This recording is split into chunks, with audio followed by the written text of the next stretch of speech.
Hello? Yep, that's me. An agent? What would I need an agent for? Modelling? What? Don't be absurd. When I said I'd been modelling over the past 2 weeks, not quite what I had in mind. Welcome to Mora, a journey in time. Let's take a look and see what's happened over the past couple of weeks. So for those of you that follow us on the various channels, you will have noticed lots of screenshots with some new models that I've been doing for the environmental room in the vault. So last week, or last dev diary, I showed you the environment room. Well, I wasn't really happy with it, to be perfectly honest. So I decided to start from scratch and do some modelling using the Cinti assets as a base. It turned out pretty good, so we'll go in and have a look at that. And a lot of time has been spent on the lighting as well. Over the past couple of weeks, I've gone through different iterations of lighting, tried volumetric fog, I've tried all sorts of little things to get the lighting in a way that I want it. And I have now, in the past couple of days, just moved over to the standard render pipeline instead of the universal render pipeline. And I'm actually really pleased with the results. Let's jump in, let's take a look, and we'll see the progress that's been made. So let's talk lighting. Now, as I've said already in the intro, I've gone through a lot of time, a lot of pain over the past few weeks trying to get the lighting to look how I want it to have the atmosphere and give it the feel, have that immersive touch that we're trying to look for in this game. And it was taking a while to get there, and I thought I got there, I thought I had it. And then I started building a new room, and I was hitting limits with the amount of lights that I was able to have. I was getting feedback on the room saying, well, you could do with a bit more light here. And I wanted more light there, don't get me wrong, but I just couldn't put it there. And the reason being is that Unity, the universal render pipeline in Unity, has a limit on the amount of lights that can touch pixels on an object. And that limit is 8. And I was hitting that quite quickly. Now, to get the feel that I needed in the scenes, I needed more lighting. I needed more point lights available, and I needed them on and not getting turned off. So I bit the bullet and I moved over to the standard render pipeline, and I have not regretted it.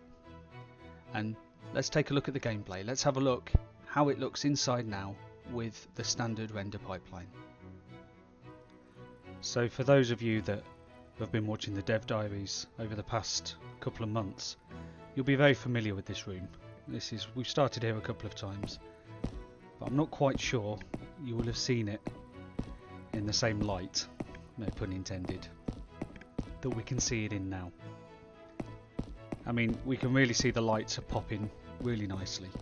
So I'm not going to do too much talking about this. I've already mentioned the points about the lighting, why I've done it. But I will give a little bit of a tour, have a look around, enjoy the lighting,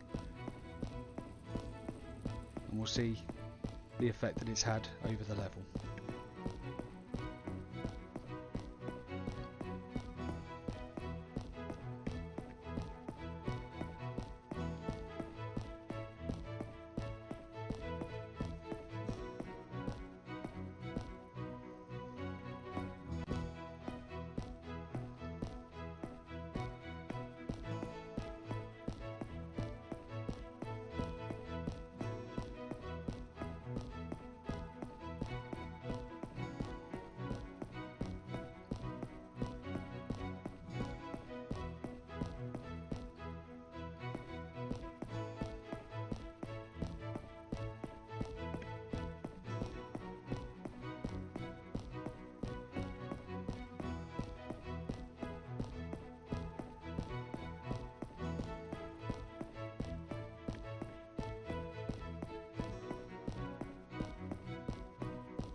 Now as we go through here, we saw in our last devlog this room was under construction. Now I actually stripped this right back. I wasn't happy with the final result at all. So what we're about to see is pretty much where I want it to be.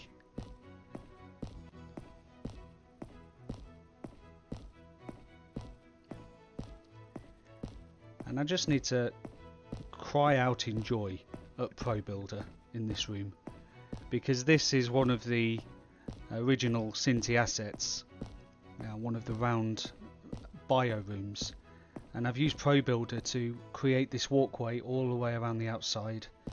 I used Pro Builder to move the ladder from the corner to pop it there instead, and then in Blender I created this walkway down the middle just to add something, add a highlighting point where we can come here, and this will be a spinning holographic map when I'm finished. We do need a bit more lighting in here to get things finished off, but overall this room has turned out really, really well. So this is where the majority of the time has actually gone over the past 3 weeks since the last devlog.